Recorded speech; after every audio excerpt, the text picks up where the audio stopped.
Hello and welcome to another episode of Virtual Legality. I'm your host, Richard Hoeg, managing member of the Hoeg Law business law firm of Northville, Michigan. And a little while back, we did a video about non-fungible tokens, NFTs. And I know a number of you in my comments elsewhere on the internet have a lot of strong feelings about these things and whether or not they should be used in really any capacity, but specifically here in Virtual Legality in the capacity of talking about video games. Now, this video that I did talked about Ubisoft's efforts through their Quartz technology and the sale of quote-unquote digits, NFTs, to you and me through their game Ghost Recon Breakpoint and whether or not that was a good thing, a bad thing, a problematic thing. In that video, I kept an open mind. I am interested in technology. I am, if you don't know, a venture capital lawyer. I do mergers and acquisitions. I do technology-based transactions in my daily life. And so I like to think about new ways that things can be explored, especially economically. But as I said in that video, there were issues presented by what Ubisoft put forth. Their terms of service didn't present a decentralized environment that really made obvious the value proposition to any customers that were using it. So I looked at it and came to the conclusion that this was probably not ultimately the way to go, but that we should keep an open mind on these things because even though Ubisoft hasn't presented a use case that I'm terribly interested in, it isn't impossible that there could be some kind of use case that immediately makes sense to everybody in the world of video gaming.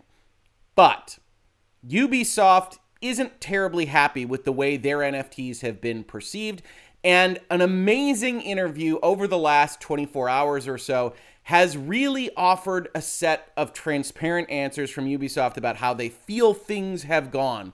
And so I want to talk to you about them here today. Now, this isn't the place, as I suggested from that brief introduction, to just have folks rail on NFTs. You're not going to hear that from me. If you are looking for a place where people do that, you will have no shortage of options. I just pulled up Ubisoft in the Google search window here, and you could see Kotaku. Ubisoft executive says users don't get it in extraordinary NFT interview, which we're going to talk about today. Ubisoft execs defend NFTs. Players don't get it. Ubisoft says players don't get NFTs, but can't explain what there is to get. PC Gamer, etc., etc. So as a starting place, it's important to note that the environment right now regarding NFTs and their interactions with video games is very aggressive, very aggressively hostile, I would argue, especially from the journalistic front. And while I don't see a use case right now, especially with the way that Ubisoft has kind of controlled the system of Quartz and Digits, I do believe in experimentation on these kinds of things, and I think that's all that Ubisoft is really doing. But let's look at that interview, which is going to be the bulk of this video, because it is fascinating. And there's a number of reasons why it is fascinating, one of which really shouldn't be discounted, and that's that these folks from Ubisoft are talking in a very transparent manner, much more transparently than we see in many, many other contexts. So I think we have to give Ubisoft credit for that because this isn't as massaged. This isn't as much corporate messaging as we usually see or, frankly, evaluate here in this space at Virtual Legality. And there is a value in having these publishers and these video game companies be so open, even if you don't like what they have to say. In fact, primarily, we want them to be more open when we wouldn't like what they have to say. So I want to give them credit there. I also want to give context here. This is described as interview. Ubisoft responds to angry NFT Digits and Quartz reactions. And this is from an author by the name of Chris Stead. He gives an intro here, and it's clear that he's at least relatively sympathetic to the concept of cryptocurrencies, NFTs, and their interactions with games. He describes the Digits launch, says gamer feedback was negative to the point of being aggressive, as gamers are wont to do, putting a little bit of the onus on gaming itself. I can understand why gamers are wary, he says, but I personally do not share that anger. In fact, I was excited by the launch of Quartz and Digits, albeit with an asterisk. Having worked in games media for well over 2 decades, I'm about the experience first and foremost. I play for fun. I think, generally speaking, we all do. I'm not interested in investing or in make money from games, but having also kept a close eye on blockchain and NFT games over the last 4 years, I can see the potential the technology has to offer gamers greater freedom. If products like Ubisoft Quartz and Digits, and you can trust that more will come, are handled correctly, there's plenty for gamers to gain. And I think that correctly is doing a lot of work. Different people are going to have different impressions of what correctly means. Certainly, these publishers aren't putting these kinds of things in, aren't doing these kinds of experiments out of the goodness of their heart. They see a possibility for an additional market, an additional revenue stream for them. But that doesn't mean that that revenue stream isn't something that's also not going to provide gamers with value. So I think, I don't want to put words in this author's mouth, but I think that we can say that he's sympathetic to the concept here, but may or may not be sympathetic to the implementation by Ubisoft. So let's dive in. I presented my fears to Nicolas Puard, VP at Ubisoft Strategic Innovations Lab, and I apologize if that pronunciation is horrible. This is what he had to say with help from Didier Genevois, Ubisoft's blockchain technical director. This interview was conducted in English, which is a second language for both individuals. And I think that's an important point to note as well. Regularly in Virtual Legality, we're parsing things very closely in this space. I don't think it's appropriate to parse the specific statements here quite as closely because English is their second language. They're not trying to evoke connotative dissonance or whatever else you might see in various public relations or corporate or legal vetted statements. So we're going to take these on their face a little bit more than we might otherwise in a different context. So the first question asks, gamer feedback to the Ubisoft Quartz and Digits launch has been generally negative. I think that's an understatement. What has the feedback told you about the prospects of mainstream NFT success? So here Puard says, well, it was a reaction we were expecting. Yeah, they would be well within their rights to understand what was happening with respect to NFTs when they announced this thing. So it's no surprise that they were expecting a negative reaction. We know it's not an easy concept to grasp. And here is where I think things start to fall down the hill a little bit, right? The primary defense that Ubisoft and their chief blockchain NFT Quartz Digits evangelist here is going to go down is effectively, we see a future and the gamers don't understand it. Now, I don't necessarily think that's a wrong conception insofar as I don't really understand the aggressive hostility towards what are effectively economic experimentation in these video games. But you do see that hostility, and I think that's what he's reacting to a little bit. Certainly, Ubisoft sees some possibility here, or they wouldn't even be investing the resources and time required to do this kind of thing. You can think they're the evil empire and that they're just trying to figure out a way to benefit themselves, but that doesn't strike me as fully accurate, and certainly they won't benefit themselves if a value proposition for someone somewhere isn't realized. So I think he's justified here, but I also think it's the wrong defense to actually put forth. It's how you get all of these headlines like PC Gamers. Players don't get it, but can't explain what there is to not get. And to some extent, even though that sounds aggressive and it's not the headline that we would use here in Virtual Legality, it's also not wrong. As we go through this interview, you won't see the use case described that would convince gamers that this is a good idea necessarily. You just have a lot of this. It's not an easy concept to grasp. And admittedly, blockchain, NFT, not an easy concept to grasp. He continues, but Quartz is really just a first step that should lead to something bigger, something that will be more easily understood by our players. And our belief is that piece by piece, the puzzle will be revealed and understood by our players. And I'm not going to read through all of these answers word for word. Frankly, this interview is great. The author deserves the clicks. I will, of course, link this in the description to the video. But overall, here we have Nicolas Puard coming to the same kind of conclusion that I came to in my earlier video, which is that this is an experiment. They're testing it out with a game, quite frankly, that was never a massive success for them, never reached the heights they wanted it to. So it's a free test bed. And they're messing around with the levers and the buttons and the pulleys and everything else to figure out what is the use case that will compel players on this front. I personally don't think there's anything wrong with that. And I think folks are a little bit fearful of what this might lead to in a way that doesn't make a ton of sense to me. That's my tilt. You can leave your comment to my video telling me how I'm wrong or naive about these kinds of things to your heart's content. But overall, this answer makes sense. Even if philosophically, I think you don't want to have the main message going out there saying players just don't understand. The second question here, you spoke in your presentation about improving the relationship with players. If that is your goal with Quartz, it must be quite frustrating to see the feedback you've received. Puard, it's part of the process, I would say. It's a reaction we are accustomed to. Ubisoft, very accustomed to negative press over the past few years. I think it's great because it shows how engaged our players are and how passionate they are about their hobby and gaming in general. I think it's reassuring somehow. Now, this is a little bit vetted. This is a little bit political and terms of an answer. They're just so darn passionate, and at some level, hey, that's a good thing. The opposite of love isn't hate, it's indifference, right? The worst possible thing you can do if you're selling products into a marketplace is find a market that just doesn't care that you even released anything. Well, folks cared about Quartz and Digits. Folks care about what Ubisoft is doing, and that's better than that alternative. So I think it is reassuring at a business level, but it's an interesting answer to give here. Still, obviously, we are a bit frustrated. Yes, right. The vitriol was humongous. It was everywhere, and that can't be fun if you're in charge of implementing this at that company. But I think overall it's okay, and it's something we can really understand. We so strongly believe that what we are doing with Quartz and Digit goes in the right direction. So we will keep integrating. I think it's probably iterating, but again, second language. Obviously, listening to what our fans are telling us and how they're telling us as we go, so we can also adapt what we are doing and what we're going.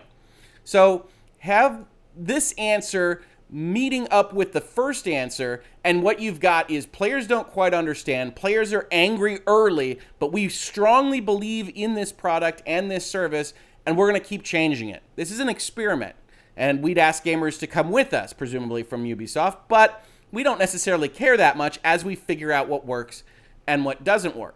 Well, let's talk about making sense of it. What do you think is the big positive that gamers are missing about what NFTs like Digits can offer them? And you can see all the highlights here because this is one of the more substantive answers that Puard gives. I think gamers don't get what a digital secondary market can bring to them. Totally fair. I don't get it. Tell me a story.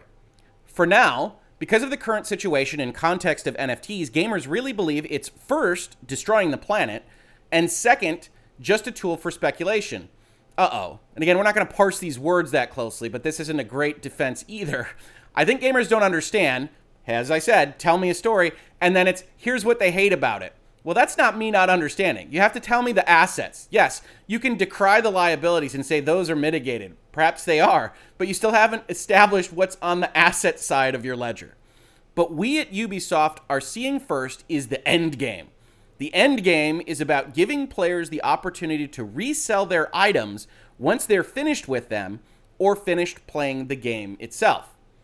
So it's really for them. It's really beneficial, but they don't get it for now. Also, this is part of a paradigm shift in gaming. Moving from one economic system to another is not easy to handle. There are a lot of habits you need to go against and a lot of your ingrained mindset that you have to shift. So let's give the benefit of the doubt to Ubisoft. I know a lot of you don't like to do that, but let's give them the benefit of the doubt. One of the arguments that I can see them making here, even if it isn't quite as fulsome as I would like to see, is effectively, look, secondary markets as a concept are only going to be valuable when a lot of people are actually involved with them. So when you start one up, it's always going to have teething pains. It's always going to look dumb. And one of the things that we're looking to do at Ubisoft is establish those markets, set up this economic regime so that you know this is what you get with a Ubisoft product, and that doesn't happen with the first experiment. So people reacting very, very strongly to it don't see the positives because, frankly, they don't exist. There's network effects that give those positives. There's other things that go into that.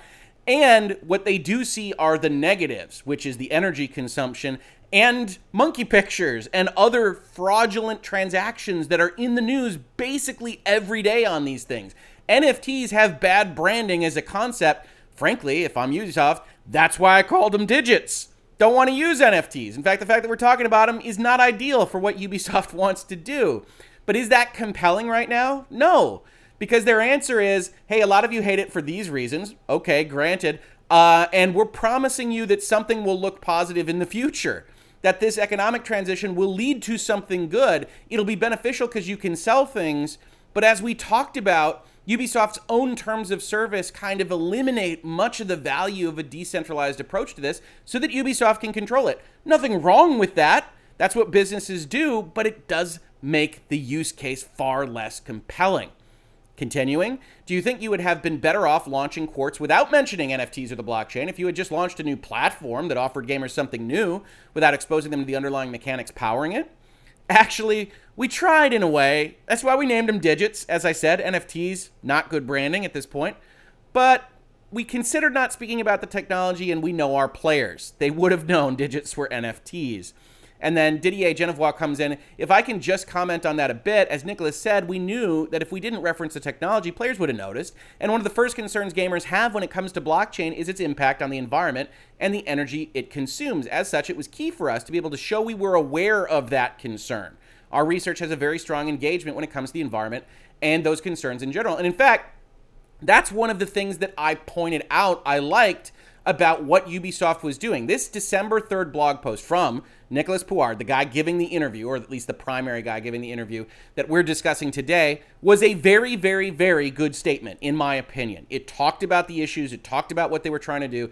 Go to that earlier video that I did to see us go through this more fulsomely. But one of the things that jumped out is that they talked specifically about environmental considerations and the fact that they weren't going to use a proof of work concept. They were going to use a proof of stake concept, and that was much, much, much less energy. And they were trying to get out in front of what this Quartz and Digits announcement would be. To my mind, who knew of this blog post, who had watched Ubisoft kind of tiptoe up to the point in time where they were making the announcement that they made, I thought to good effect. But this isn't a great way to get this information out there. And when you start analyzing the actual product they put out, that's when the problems arise. And so while this is effective, and I think it's useful, and I think it's good to see the direction Ubisoft wants to go, it ultimately doesn't put players where they need to be, looking at Quartz and Digits and saying, yes, that's a good thing. So I think they tried. And I think the actual statement they made was a good one, but it isn't enough if you can't prove the positives, which they really can't at this point in time, because if, again, we're giving the benefit of the doubt, they're still experimenting. Well, it's not just the environment, I fear, says the interviewer. A lot of the feedback I read suggests that gamers view or fear NFTs being the new microtransactions, or the new loot boxes. The Digits are going to make gaming with Ubisoft more expensive. Are they right or are they wrong? Well, first, players are always right. And again, we'll give translation issues here. He's trying to say the customer is always right. He's not trying to say that they're right, that it's going to be more expensive on the Ubisoft platform. But he says the first point I would say is that Digits are fully optional. It's something we've built outside the game's economy. And that might well be true. Battle passes are optional. Skin purchasing is optional. But they definitely make the user experience better in certain important ways. So we would expect, if these experiments were to work for the Ubisofts of the world, that they would somehow become feeling like they're necessary for a player to fully enjoy the game experience. Certainly, we see with microtransactions that there are good companies that use them, and then there are bad companies that use them, that slice off functionality, other things that should have been in the package in the first instance. And I do think there's legitimate concerns that if these prove to be profitable for a publisher, whether it's Ubisoft or the next publisher down the line, you get slicing and dicing of what you would have gotten in the box so that you're out on the blockchain and somehow benefiting Ubisoft with those secondary transaction fees. Because if you can get a secondary transaction fee as a publisher, that's better than not. And so how much do you start to tip the scales towards moving people in that direction? I think there are legitimate concerns there, and concerns that haven't truly been answered by any of these publishers, because only Ubisoft has dipped its toe in the water at this point. At no point will we force our players to use Quartz and Digits. Fair enough. But again, it's about tipping the scale. It's not about force. We just informed them that there is a new system that could provide them with a higher value than the existing ones. Now, there's the way we built the platform regarding eligibility criteria. We've made it so that it's somewhat hard for people to get into it.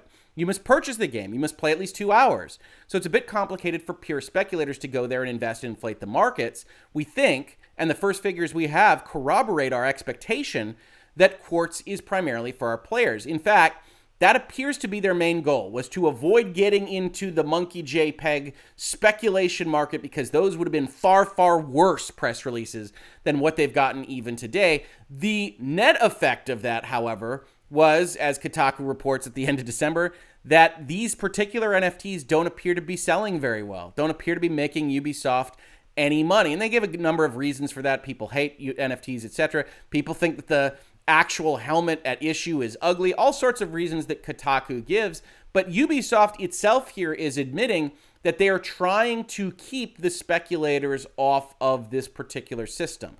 That what they want is for gamers to become more engaged, because frankly, that's where they make their money, and not random folks that don't want to play Ghost Recon Breakpoint or any of the other Ubisoft games.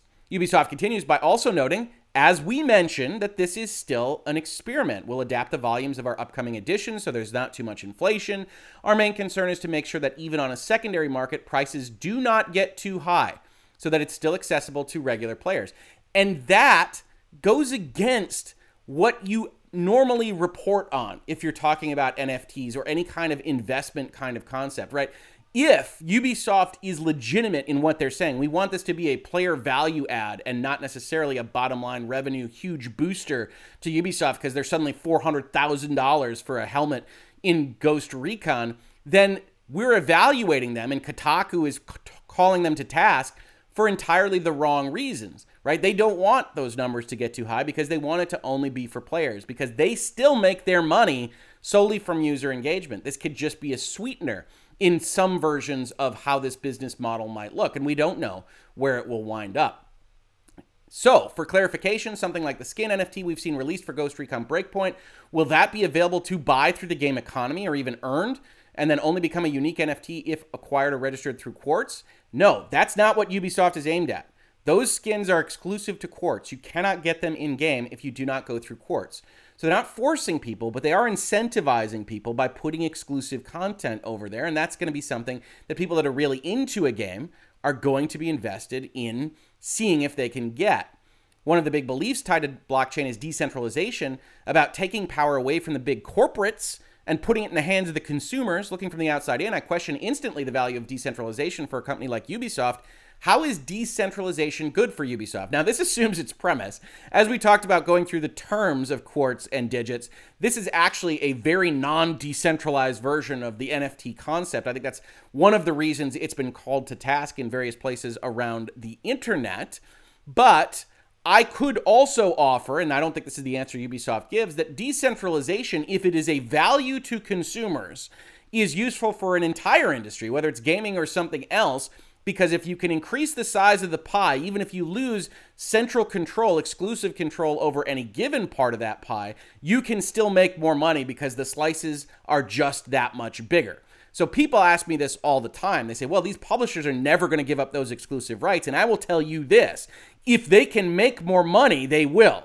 It's always about evaluating exactly what that looks like. When you see conversations about the metaverse, no one fully understands what they mean. Investors like to hear the word, and they like to know that companies are considering what it might mean because that's what they want to see before they put their money in. But when you tell me, well, companies would never give up those rights, they'd have to control full aspects of it. Yes, in the world that we see right now, but it's possible there is an economy that exists where they don't take up that much control, but still share in the profitability, engagement, and just general money flow into a concept like that without that control. So when you have this conversation, the experiments are about, hey, can we actually make more money even if we give up what are traditional exclusive rights of some kind? And companies have done that since the dawn of time, and they'll continue to do that here. And we shouldn't assume that the status quo of exclusive ownership and the way software licenses are written and all this other stuff is going to be the way that they make the most money at some point in the future. Now, Nicholas Pollard says, so the question is really about player engagement and how you share an ecosystem with them.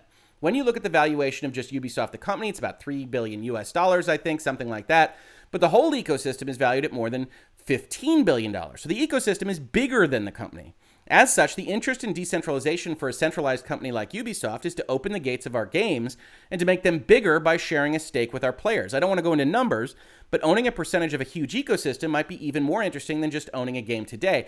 And that's right at the Ubisoft level. And I think you start to get hints at, okay, this helmet concept and these costume concepts and whatever else we're putting in Ghost Recon Breakpoint can make more sense if they also have some value in every other Ubisoft game. Not just because that's giving you what you want in Ghost Recon, but it's also incentivizing you to go check those things out in the other games in our ecosystem where we make money, not just from sales, but from engagement. So that Ubisoft looks at this and says, yeah, it's centralized insofar as we control it at Ubisoft. We talk about licenses and various things in the terms. Again, go check out that earlier video I did.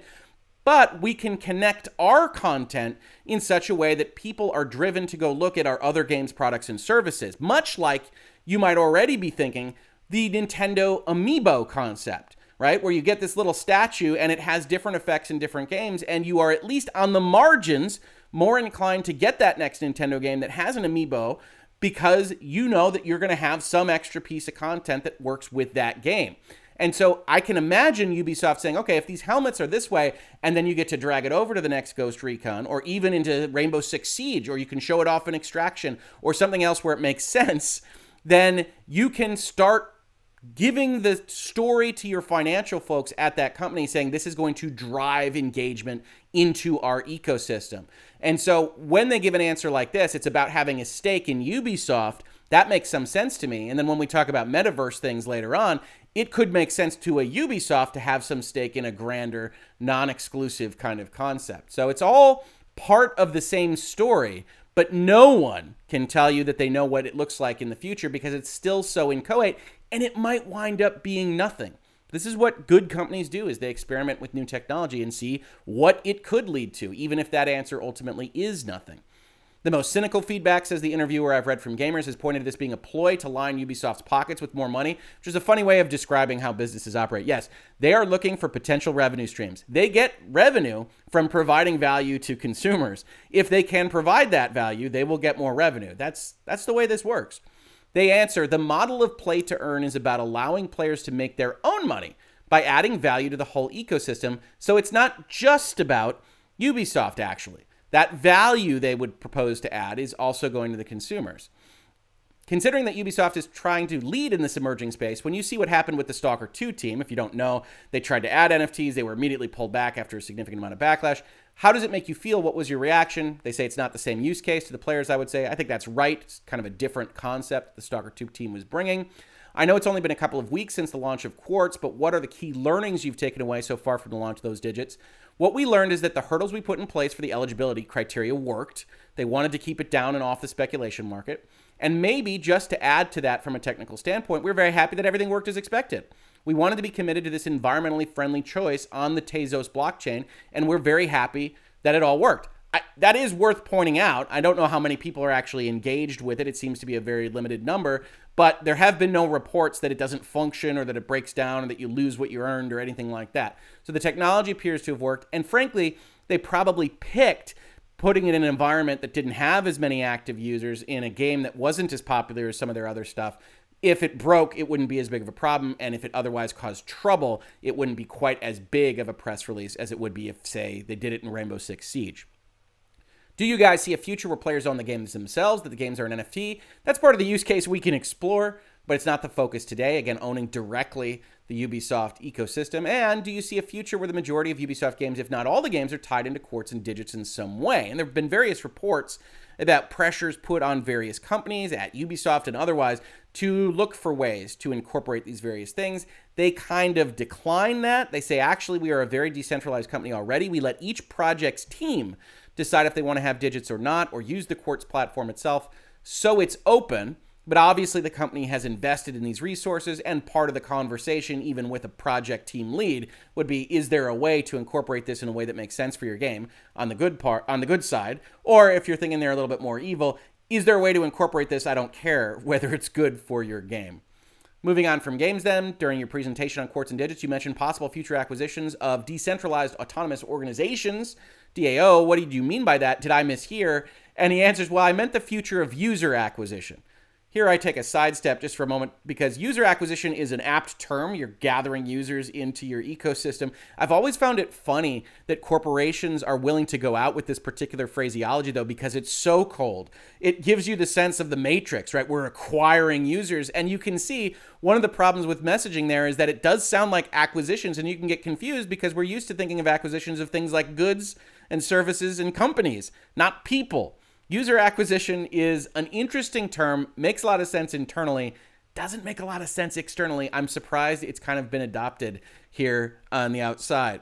If you build a good play-to-earn experience, says Ubisoft, those guilds will come to your game and they will boost up your ecosystem, and the net effect is that you need to engage the whole economy and community. So yeah, it's no more just about the marketing expense of how you acquire new players, but it's how you build your game in a way that will attract those guilds. Now, not speculators necessarily, but right up there on the edge, folks that aren't necessarily otherwise playing your game, that will play your game specifically because you have a play-to-earn NFT Digits Quartz kind of concept. So they're kind of walking the line there with what people are generally concerned about. Attracting Guilds talks very specifically to the play-to-earn space. Is that something you're interested in? Yes, we're interested in play-to-earn. There's the fun, of course, the pleasure you take by just playing. There's, in fact, that you can learn things. For instance, in Assassin's Creed, you learn about history, and we worked on experiments in old games when you could learn new soft skills. I love the Assassin's Creed World Tour modes. Love them.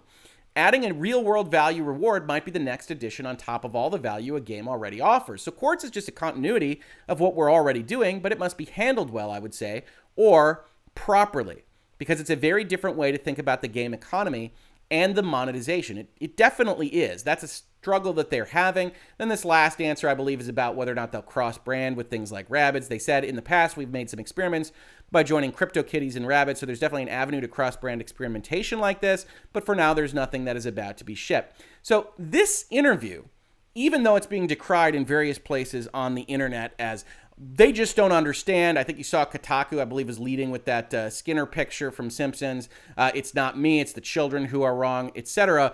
I don't think any of that is necessarily wrong, insofar as I do think that some of these answers do suggest, well, they just don't understand. But also, if we're giving benefit of the doubt, I think it's because they can't understand. Whatever Ubisoft sees in the future, they see it as something that goes across their ecosystem, that value is derived from the stake that you get in Ubisoft as a product and service provider, and that can't exist at the start. So this interview is the kind of thing I would see from all game publishers often. And we unfortunately don't see this kind of thing, primarily because this is very often the result in the gaming journalism space. I don't see it quite as negatively as those folks do, even though, as you heard in this very video, I call them to task on quite a few things and quite a few answers that they've given. Still, when we evaluate these kinds of things, I am unmoved that NFTs, Digits, Quartz, whatever you wind up calling them for your specific branding at your specific publisher, could have a value here in the long term, but that current strategies at Ubisoft or elsewhere do not evidence that value. They do not prove that use case. I'm eager to see what could happen in the future, but could things go wrong? Could they have the negative effects that players are worried about? Absolutely. But let's wait for that to happen before we decry the entire concept of the technology itself. This has been Virtual Legality for today. If you enjoy talking about technology, software, pop culture, and more through the lens of business and law, we could use support from folks like you. We can't do it without you. Please check out our Patreon. We've got some wonderful tiers there, or we've got other ways to support the channel listed in the description. Otherwise, if you just want to subscribe, ring bells, upvotes, downvotes, do whatever else these various platforms are telling you to do to tell folks that we're having these conversations, all of it helps. If you caught this on YouTube, thank you so much for watching. And if you listen to it as a podcast, thank you so much for listening. And I will catch you on the very next episode of Virtual Legality. Virtual Legality is a YouTube video series with audio podcast versions presented as commentary and for education and entertainment purposes only. It does not constitute legal advice and does not create an attorney-client relationship. If you have legal questions about the topics discussed, please consult your own legal counsel.